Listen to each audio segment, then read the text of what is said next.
What is going on, ladies and gentlemen? Welcome back to Beyond the 90. I hope you are well. As you can tell by the title, which is down there, not above there, Michael Golding has been announced. We're going to do some analysis where he would fit into the team, what's his profile like, how he would fit into the Leicester City squad, how far do you think I would be development? Again, we've not got preseason yet, we've not seen him, but I'm going to try and find some resources because I've been looking for about 3 hours. I'm on page, let me have a look at this one. I'm on page 5 on Google to the point now where it's literally just other people called Michael Golding on LinkedIn. I'm trying to find out some more information about him. There isn't a lot, especially since he's not got a lot of play time for the first team. And Chelsea Academy is so big. So I'm going to go through that. I'm going to get some pros and cons, where he would fit into the squad, because of research actually from some BBC interviewers I've managed to find, because even Chelsea fans have gone, kind of heard of him, don't really know much about him, in the same way that we don't really know much about some of the academy players. But yeah, like, subscribe, all that good stuff, and let's get into the first part. So let's get into what kind of player he actually is. So he can play again as a number 8 or a number 10, more in the advanced role. So I mentioned a little bit before, he's played for the under 18s, under 17s. He's actually captained them for England. He's a real young talent.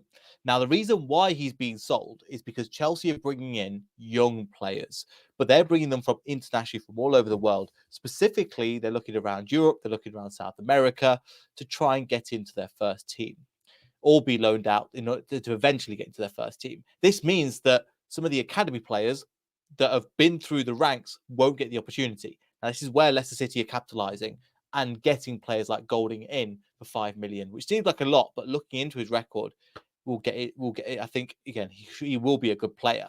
Now, how will he fit in at Leicester City? That's the first thing I want to mention. Actually, before that, some of the things I want to mention as well. So, some words that came up because I had to search through so many different things to try and find it, and some of the bits they had to look at is Football Manager, because again, I don't play it myself, but that's literally some information that was there. A lot of the websites that I've looked at, let me see if I can find it and show you. There is not a lot of information that is currently there. Even for example on Leicester City, they didn't really give us a lot of information about. They give us a little bit on himself about. It speaks for himself. I'm looking forward to some senior players. He's excited to be here.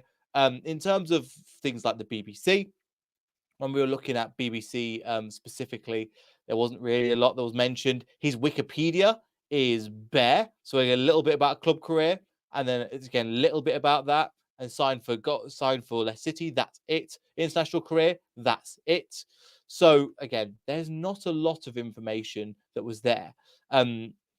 Just looking at other ones, again, I've tried to do comparisons. We'll get into the comparisons in a bit. But again, there's barely information in there. So a lot of the information is based on first team football. So that's one of the reasons probably why there's not a lot of information about him. And he's probably saw the opportunity to come to Leicester and thought, do you know what? He's met with Steve Cooper. I'm reading this at the moment. He actually quoted something recently. He said he spoke with him a day or so ago. Give me confidence to believe myself and show my abilities on the pitch, and where I'm able to help teammates as much as I can. So essentially, I'm looking to soak up as much information as I can from the senior players here, learn from Leicester, and obviously have a great season here. I'm buzzing to meet the lads and get going with them. So again, from those quotes, it does seem like, and from his video, he was really excited. I don't think that's because he's young, because I imagine being at Chelsea, it's like, I've got all these new. I'm trying my hardest and nothing's coming in. Now a team has come up with, they're going to give you a chance in the Premier League. And Leicester, with the record that we have of developing young talents, we'll get onto later, he's probably looking going, okay, that could be the chance for me. A couple of other players that he's played with, just to let you know, Kobe Mainu.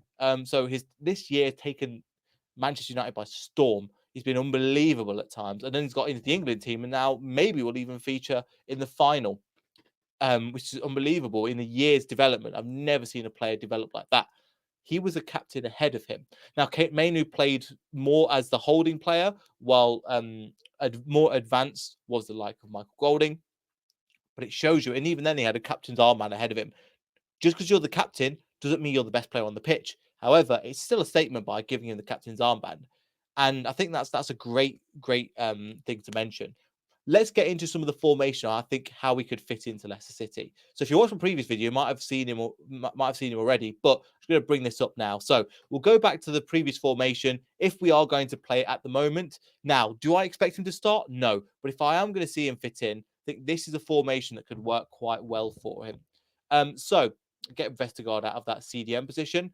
But as you can see here, this is how I expect him. If we do play a very similar style to how we played last year, again, I still can't spell his name right. Akoli on one side, and then I've got Vestergaard and Fass on the other. Ricardo and Winks as you're kind of holding, and then Winks comes across here. I could see him either slotting in this side or flipping over and slotting in the other side. He's right-footed, so again, they might want to play him on the right-hand side over Ndidi, and then Ndidi kind of has that older position. So I could see him fitting in here and potentially part of this box midfield that's worked quite well. So if you have a look at this position, he is quite industrious. From what I've read, he's quite physical, and that's going to be really useful. He's quite tidy on the ball, good at dribbling, and that's going to be useful in that number 10 position, coming potentially dropping in. But then you need to be able in this Enzo system. I know we don't have Enzo anymore to be able to come backwards and forwards. So that's where I could see him fitting in as a potential system. Another way that I could see him fitting in is playing in a 4-3-3. Now, where we've played with him before, is potentially. Let me see if I can swap these over. This is how I could see him potentially holding up as well. So this could be, again, more likely what we're going to do. So there's a couple of formations I want to mention. Number one, again, 3-4-3, and then slightly different. You play Daka up top, or you play Jamie Vardy, and you put these two in either side. You've got Justin Ricardo that could bomb on either side and give you that width. But again, with this position, you don't really have Fatawu, you don't really have Mavididi. But I'll just show you. So you've got the wing backs that go up and down. So Ricardo, Justin, you know what they're about. And we've seen that for multiple years now under Brendan Rodgers, what they can do in a wing back position. Then you've got Reed and Golding. They would tuck in behind Daka. And I think a couple of options could happen. Number one, we could leave, say, for example, this would probably work better with the likes of Jamie Vardy. So if I rename that to Vardy, and say we've got this position here, where we've got Vardy up front, who's going to be the out-and-out striker, and then Reed and Golding kind of I can't pronounce his name.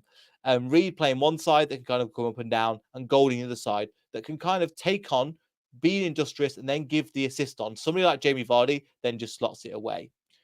The way it would work, and I know some people are having to go at me going, why are you putting Daka in the team? This is how I think it could potentially work as well. With Daka, what he's good at, and when he's on form, coming back into this midfield position, you've then got Reed and Golding playing as the high number eights, as Enzo kind of did. And then you've got obviously Justin and Ricardo, or potentially as wing back, you've got Mavididi and Fatawu playing wing back as well. And then you've got them joining in with the attack. With Daka dropping deep into the midfield, where you've got Ndidi Winks, for example, playing a 1-2, and then allowing, for example, Golding to break free ahead of that. Do I think that's his strength? Probably not. But again, that's another position that I could see Golding playing in the team. He's going to be playing as that 8, in my opinion, maybe as that 10, but more likely as that front 2. So a striker up front in the likes of Jamie Vardy, and then you've got 2 players in behind. And I think that's where he's probably going to fit in the 8 and 10, kind of what Kiernan Dewsbury did. And we are lacking that. Since he left the squad, I think that's something that Leicester will really lack. If we go for exact same formations we did last year, then Kiernan Dewsbury was a big reason why that formation worked. He knows what he's doing in that position. He's defensively very good. Attacking wise, he will dribble. He will drag the team up the pitch when there wasn't really a lot of people that would do the same thing. However, we want to get into some of the positives and negatives of him. One positive, his play style. I think his play style looks great. And I think it's something that Steve Cooper could really work on. And his development, again, he's 18 years old. There's a lot of promise with that. And this is, I think, for this signing, the fact they announced it on Leicester City, and also they've announced it on their website. Let me see if I can put this up. So on their website at the moment, Leicester City have actually put Michael Gordon into the LCFC men's first team. Now, it might not seem like something a lot, but again, he's come straight into the first team. They've announced it as an official signing with the likes of Arjan Reiki. They came in last year. They didn't really announce him, but he came into the under 21s. He's come straight into the first team. I don't think he's going out on loan. And the more that I see of it, I thought potentially that was the case to loan him out, because is it the season that we can take risks? Probably not, because with a young player, they can lose possession of the ball. Their reputation could be damaged because they're such a young player. And again, one mistake, the fans can get on you, and it could ruin his career. I don't think it's going to happen, but just something I want to mention. And we're going to drop points because of it. Just in the same way where Ben Chilwell came into the team, we dropped a few points we probably shouldn't have. Manta this season, great player, but we did drop a very small amount of points because of him. I thought we'd drop more. But as you can imagine, with young players in the team, they're going to give away mistakes, and that's going to lead to goals. And in the Premier League, you get punished by the smallest of errors, and people will capitalize and punish you. Do I think he starts for us? No, I think he will come on. And I think just like, Kylian Hall did when he came into the team, where he had a couple of loans, did well, and then after a while, he started to break into the team, and then he became a mainstay in the team. I can see potentially Golding doing that towards the latter end of the season, hopefully when we're a bit more safe as well. For me, it's a great signing, but I don't know how many minutes he's going to get this season. I think Cooper will give him more of an opportunity than Enzo did with Alves and Braybrook. I was surprised the fact they didn't get any minutes in last year. I want you to see some appearances. We didn't get anything. But just a couple of other things as well. His potential is there, and it's raw, and it's there to see.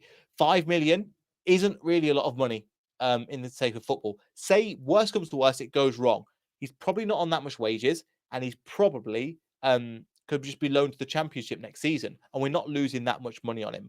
Yes, 5 million is a lot for the Championship, but for the Premier League and for our budget, probably not that bad. He's also an English quota, so he won't be counted in that 25-man squad because he's English, A, and B, he's under 21, so he's not counted in that. So that's a benefit for us as well. And his development and what he's got planned for, as I mentioned, I think the ceiling's really high for him. If we could just get the right man, which I believe Steve Cooper is, in terms of developing young talent, I think he could be really good. A couple of other things I want to mention is kind of cons. Not sure about his exact position. So he's mentioned as 8, mentioned as 10. He's still young. He can still develop. I don't think he'll push that much more deeper, but he's got the physicality and he's got the play style potentially to play a little bit deeper if he needs to. But I've got a feeling we're going to use him further up the pitch. And you've probably seen the compilations, etc. There's some good compilations out there of him, and he looks a good player. But again, as we've known, certain players look really good in compilations. It's when you watch for a full match or over a period of a year that you really get to know them.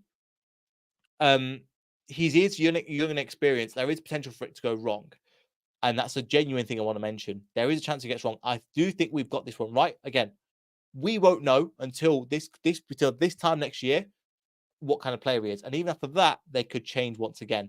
But Chelsea rated him really highly, and they didn't really want to sell him. Again, as mentioned before, he played with Mainu, and look at Mainu's development, and he was a captain ahead of him. He was playing at his level, and so again, that would be brilliant to see. But for me, it's a good signing. He hasn't got loan experience. He's only got experience in the under-21s, but he's rated that highly that he doesn't feel like he needs to. Mainu had exactly the same thing. Now, I know I keep mentioning him. I've tried to put them side by side and mention it, but the problem is there are barely anything. So, for example, I tried to put them to, again, look at the market value, 310k, 52 million. Imagine if we get that next year. It's unbelievable.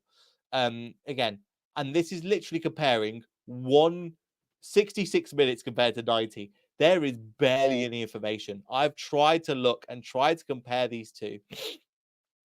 I'm not even going to go into much detail about that. I've tried to compare both of them again, and there's nothing. There's nothing on Golding at all. Trying to compare Golding to Mainu, a little bit on, but again, there's nothing there. And I've tried my best to look. So it's just kind of vibes, to be honest with you, because again, there's just not a lot of information. However, there is something as well that potentially is another con. He might not be ready for the Premier League, which I think is a genuine concern.